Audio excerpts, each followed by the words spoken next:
Hello sir, this is week 7 final presentation on Kantian deontology. I have decided to present Kantian deontology on the given last scenario, a corporation which fails to respect workers' right. As you give example from Bangladesh perspective, sweatshop. Well, I'm from Bangladesh, so I decided to go on to this topic. Let's have an overview. I have decided the whole presentation into three main sections. First, a general brief description on deontology. Second, describing the scenario from my own perspective as an architect. Third, applying theory formulation of categorical imperative in our context. So let's understand deontology. What is deontology?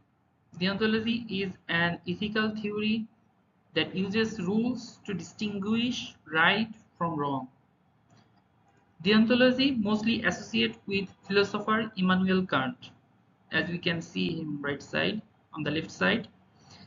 Groundwork of the metaphysics of morals, often just called groundwork, is a book written by Immanuel Kant in 1785. It's one of the most influential works in moral philosophy, where Kant introduced the concept of the categorical imperative, a principle that defines what it means to act morally. Essentially, Kant argued that moral action should be based on universalized principles. In other words, you should only act in a ways that could logically apply to everyone without causing contradiction or harm.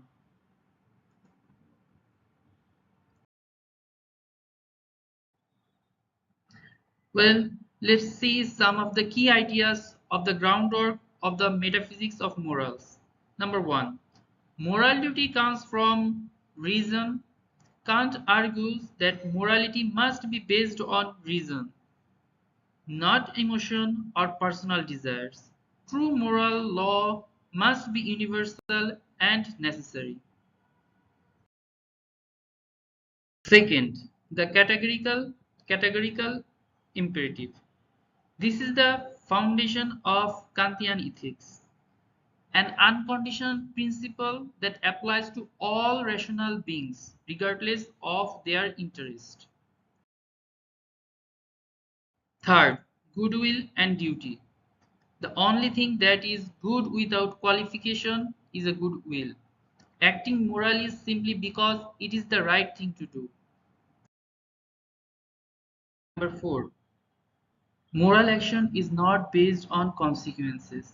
Unlike utilitarianism, Kant believed morality does not depend on the outcome of actions, but rather on whether the action follow a rational principle. And the last, human as end, not means. Kant argues that people must be treated with dignity and never merely as a tools for personal gain.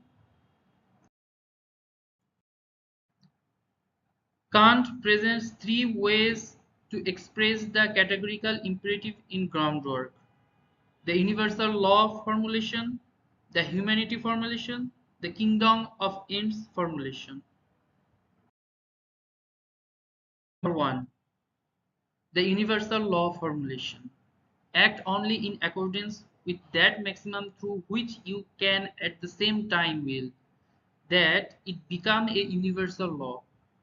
This means that before acting, you must ask, could everyone act this way without contradiction?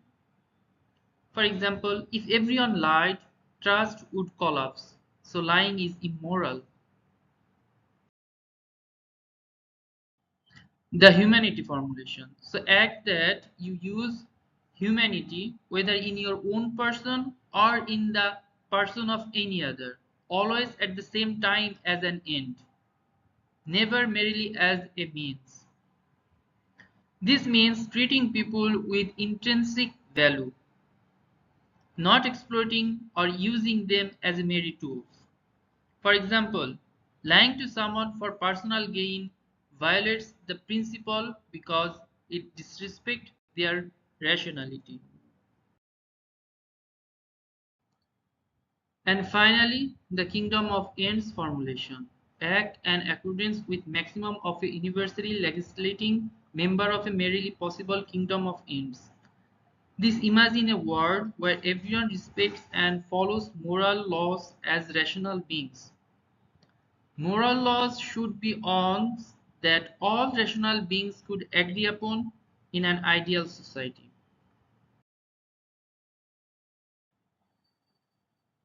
Let's dive to a situation of factories that are violating rights from my country. I'm in Bangladesh and my profession as an architect. Reframing the sweatshop discourse, Western critics often label Bangladesh's garment industry as a sweatshop economy. But this narrative ignores context. Why clothes are cheap? Who sets the price pressure? Major international brands outsource to Bangladesh precisely because labor is affordable, not because all employers are unethical.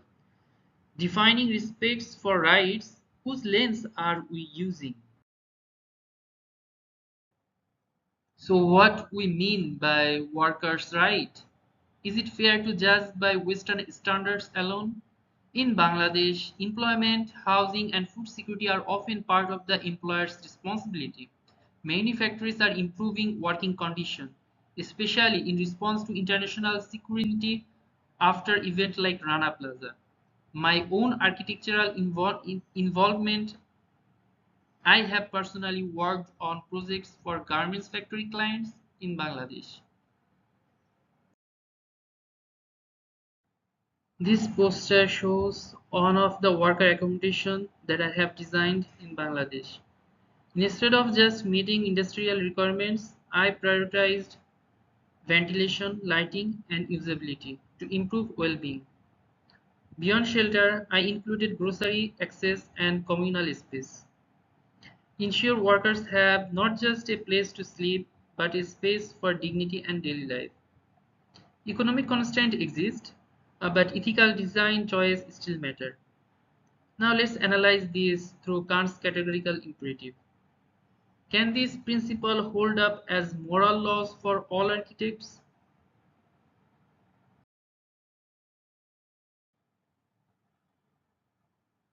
While designing, I followed the principle all architects should design a space that support workers' basic well-being, regardless of their socio-economic condition.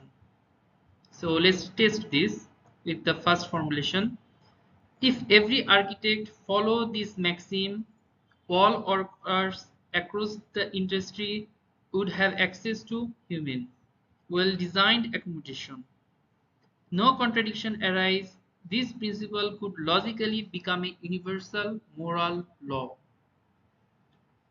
So my design decisions were not just practical or aesthetic, they were ethically justified under Kant's first law.